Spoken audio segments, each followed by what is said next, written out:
નમસ્કાર દોસ્તો, શાંતિશ્રમ ન્યૂઝમાં આપનું સ્વાગત છે।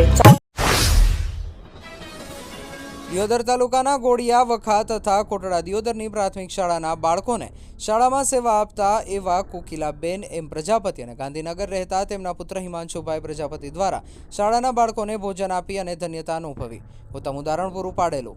હિમાંશુભાઈએ માતૃશ્રી જે શાળામાં સેવા આપી છે, શાળાની યાદ કરી નિવૃત્ત થયા પછી પણ એમના બાળકોને શાળાને યાદ કરી ભોજન પીરસી ઉત્તમ ઉદાહરણ પૂરું પાડ્યું। મેરેજ મુદ્દે બ્રહ્મ સમાજનો પ્રથમ પ્રયાસ। લવ મેરેજમાં બ્રહ્મ સમાજ સર્ટી કે લવ મેરેજ નહીં કરાવે। માતા પિતાને સમાજની હાજરી વિના બ્રહ્મ સમાજ લગ્ન નહીં કરાવે। ગાંધીનગરમાં બ્રહ્મ સમાજનો સર્વ સમાજના હિત માટે નિર્ણય। કોર્ટમાં પણ લગ્ન કરાવનાર પંડિતની હોય છે જરૂર। લવ મેરેજની અટકાવવા ભૂદેવોએ લીધો નિર્ણય। તમામ સમાજોએ ભૂદેવોના નિર્ણયને વધાવ્યો। ગામના છાપીમાં મોબાઈલનું ચાર્જર લેવા ગયેલ કિશોર થયો ગુમ। 14 વર્ષીય શૈલેષ બઘેલ દુકાનમાં ચાર્જર લેવા ગયા બાદ પરત ન ફરતા પરિવારે શોધખોળ બાદ નોંધાવી ફરિયાદ। ચાર્જર લેવા નીકળેલો કિશોર 3 દિવસથી ઘરે ન આવતા પિતાએ અપહરણની ફરિયાદ નોંધાવી। સગીર શૈલેષ બઘેલનું અપહરણ થયું હોવાની પરિવારે ફરિયાદ નોંધાવતા છાપી પોલીસે વધુ તપાસ હાથ ધરી।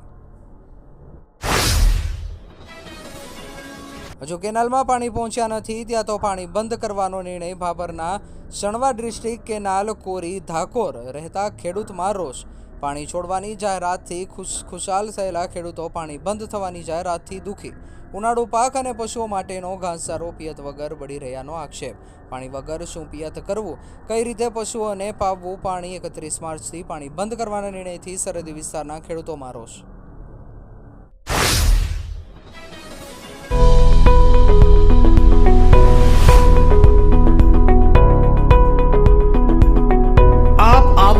આજે દિયોદરમાં બનાસ ડેરી સંચાલિત ઉમંગ મોલમાં જ્યાં આપને મળશે બનાસ ઘી, બનાસની ચા, નવરસ તેલ સહિતની જીવન જરૂરિયાત તેમજ કરિયાણું તથા કોસ્મેટિક ચીજ વસ્તુઓ તેમજ પશુહાર સામગ્રી મળશે વ્યાજબી દરે। આજે સંપર્ક કરો ઉમંગ મોલ, ખીમાડા બાબર હાઈવે, તિરુપતિ સોસાયટીની સામે, બ્રિજના છેડે।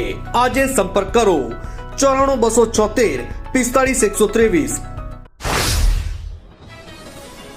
ખાતે શ્રી રાજેશ્વર સેવા ટ્રસ્ટના બેનર હેઠળ ધાનેરા એપીએમસીના મીટિંગ હોલમાં રક્તદાન કેમ્પનું આયોજન કરવામાં આવ્યું હતું, જેમાં મોટી સંખ્યામાં રક્તદાન કરવા લોકો ઉમટી પડ્યા હતા। આ ટ્રસ્ટ દ્વારા અનેક સેવાકીય પ્રવૃત્તિ કરવામાં આવી રહી છે। એ મુજબ રક્તદાન કેમ્પ થકી જરૂરિયાતમંદ લોકોને જરૂરિયાત મુજબ રક્ત મળી રહે એવા ઉમદા આશય સાથે રક્તદાન શિબિરનું આયોજન કરવામાં આવ્યું હતું।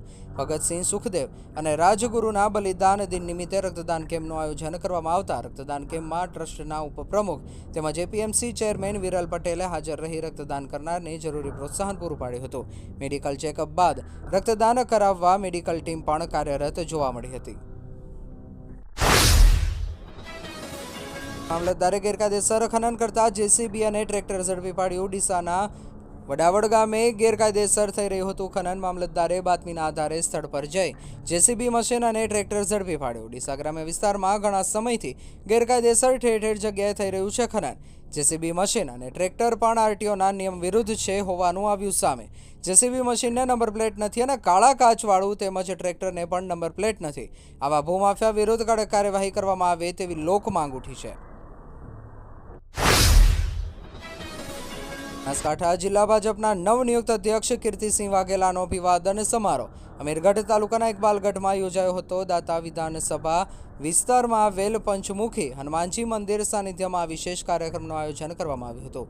સમારોહમાં મોટી સંખ્યામાં ભાજપના કાર્યકર્તાઓ ઉત્સાહપૂર્વક ભાગ લીધો હતો। વિવિધ સમાજના આગેવાનો અને કાર્યકર્તાઓએ કીર્તિસિંહ વાઘેલાનું ભવ્ય સ્વાગત કર્યું હતું।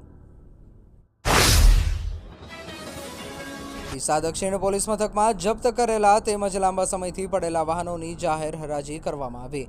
હરાજીમાં વિવિધ ગુનાઓમાં જપ્ત કરાયેલા વાહનોનો સમાવેશ કરાયો હતો। આ વાહનોના કેસ પૂર્ણ થઈ ગયા હતા અથવા માલિકો જરૂરી દસ્તાવેજો રજૂ કરી શક્યા નહોતા। ઉત્તર ગુજરાતનો એકમાત્ર multi city mall happy mall જે આવેલ છે જિલ્લાના વેપારી મથકો દિયોદર, ભાભર, રાધનપુર, વરાહી અને થરાદમાં। જ્યાં મળશે આપને વ્યાજબી દરે જીવન જરૂરિયાતની તમામ વસ્તુઓ તેમજ કપડા, ગિફ્ટ આર્ટિકલ, પ્લાસ્ટિકની તમામ સામગ્રી, ક્રોકરી અને બીજું ઘણું બધું વધારે। તો આજે જ આવો હેપી મોલ અને કરો ખરીદી તમારી મનગમતી વસ્તુઓની.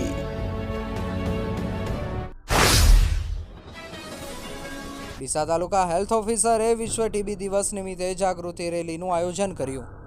આ રેલીનો મુખ્ય હેતુ લોકોમાં ટીબી અંગે જાગૃતિ ફેલાવવાનો હતો. સાથે જ દેશમાંથી ટીબીને નાબૂદ કરવાના પ્રયત્નોને વેગ આપવાનો પણ ઉદ્દેશ્ય હતો. રેલીમાં આરોગ્ય વિભાગના અધિકારીઓએ ભાગ લીધો હતો. આશા વર્કર બહેનો, મલ્ટીપર્પઝ હેલ્થ વર્કર અને અન્ય આરોગ્ય કર્મચારીઓ પણ જોડાયા. સહભાગીઓએ ટીબી નાબૂદીના સૂત્રોચ્ચાર કર્યા હતા. તેમણે લોકોને ટીબી સામેની લડાઈમાં જોડાવા પ્રેરિત કર્યા હતા. ભારતીય ટપાલ વિભાગ દ્વારા NFSA રેશન કાર્ડ ધારકો માટે e-KYCની સુવિધા ઉપલબ્ધ કરાવવામાં આવી છે. આ પ્રક્રિયા PDS પ્લસ મોબાઈલ એપ્લિકેશન દ્વારા બનાસકાંઠા ડિવિઝનની તમામ પોસ્ટ ઓફિસમાં કરવામાં આવી રહ્યું છે. જે રેશન કાર્ડ ધારકોનું e-KYC બાકી હોય તેઓએ નજીકની પોસ્ટ ઓફિસમાં જઈને અથવા પોસ્ટમેન તથા ગ્રામીણ ડાક સેવક દ્વારા e-KYCની પ્રોસેસ કરાવી શકે છે. માત્ર NFSA રેશન કાર્ડ ધારકોનું જ e-KYC કરવામાં આવશે. આ સેવા માત્ર પોસ્ટ ઓફિસ મારફત ઉપલબ્ધ છે. વધુ માહિતી માટે નજીકની પોસ્ટ ઓફિસનો સંપર્ક કરવા superintendent of post office Palanpur દ્વારા એક યાદીમાં જણાવાયું.